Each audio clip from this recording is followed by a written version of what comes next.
Halo semuanya, di video kali ini Mimin akan merekomendasikan 5 donghua dengan MC yang awalnya sampah menjadi overpower part yang keempat yang pastinya wajib ditonton oleh kalian semuanya. Dan langsung aja kita mulai.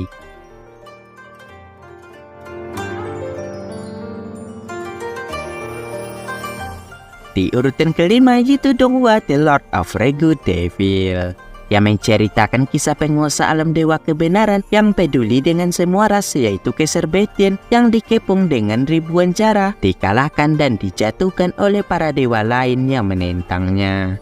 Dan di akhir hidupnya, ia mewariskan kesadaran spiritualnya dan terpilihlah Lin Xiao, seorang tuan muda yang dianggap sampah dan selalu dibuli di tempatnya tinggal. Tapi semenjak ia terpilih, ia menjadi praktisi jenius berkat mewarisi ingatan dan pengalaman dari Kaisar Betian yang membuatnya mudah menerobos ke tingkat lebih tinggi dan menguasai seni bela diri tingkat dewa, dan membalas orang-orang yang telah menyakiti keluarganya selama ini dan meneruskan tekad dan jejaknya Kaisar Betian.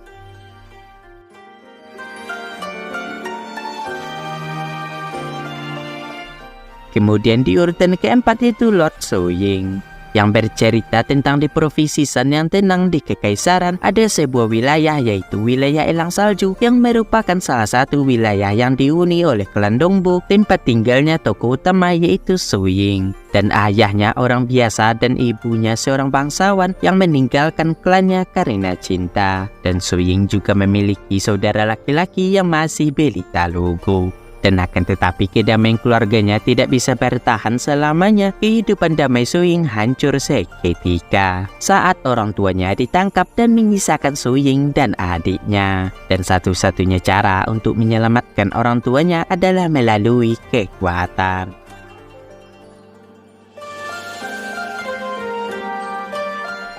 Selanjutnya ke urutan ketiga ada Beyond the Ocean, yang menceritakan kaisar yang memimpin pelayaran untuk menemukan Pulau Foshan, dan selama perjalanan Pangeran Muda Janwen menyaksikan kematian mendadak ayahnya yang dibunuh oleh Laksamana Zeng yang juga guru dan temannya. Dan Pangeran Muda itu dijebak atas pembunuhan ayahnya sendiri. Dan karena putus asa, Janwen mencuri kepala Zura Dragon dan melarikan diri, dan dikejar oleh Laksamana Zeng, bajak laut dan Shogun Jepang. Dan kemudian Janwen dan teman barunya Ninja Cilik mengintegrasi dari Angkatan Laut Mongolia dan Harold, dan telah memulai perjalanan di Laut Cina Selatan untuk menemukan kebenaran tentang kematian ayahnya.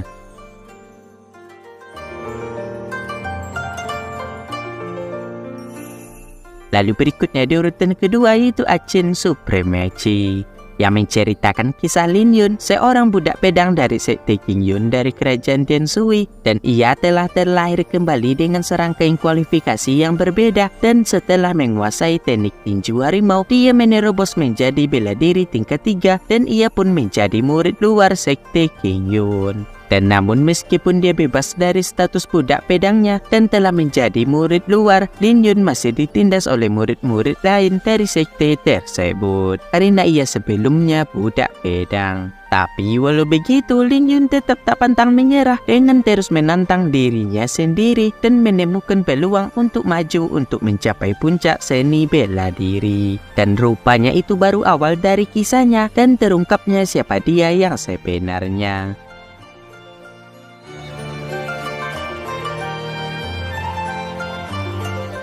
Lalu yang terakhir atau di urutan pertama yaitu Wudong Qianpun, yang berfokus pada kisah kekaisaran Kritian, yang dimana rasa hormat hanya bisa diperoleh melalui kekuatan dalam kekaisaran Yan ini. Dan sayangnya suatu ketika ada sebuah insiden yang terjadi di klan Lin yang mengakibatkan beberapa klan diusir dan harus memulai kehidupan baru dengan keluarganya sendiri. Dan hal ini dialami oleh Lindong dari klan Lin yang masih berharap suatu hari akan dikenali lagi oleh klan Lin dan bergabung kembali dengan mereka. Dan akan tetapi ketika Lindong masih sangat muda, ia menyaksikan sendiri betapa tidak berdayanya ayahnya yang berbakat dihancurkan oleh Lin Nangtian dari klan Din, dan dengan ayahnya yang putus asa, kakeknya yang patah hati, dan keluarganya yang menderita. Sejak hari itu, Lindong memutuskan untuk membalas dendam pada klan Din yang telah mengambil segalanya dari keluarganya. Dan meski tak memiliki senjata apapun kecuali kemauan dan tekad, Lindong akhirnya menemukan takdir yang lebih besar daripada yang ia bayangkan, yaitu ketika ia menemukan jimat batu misterius.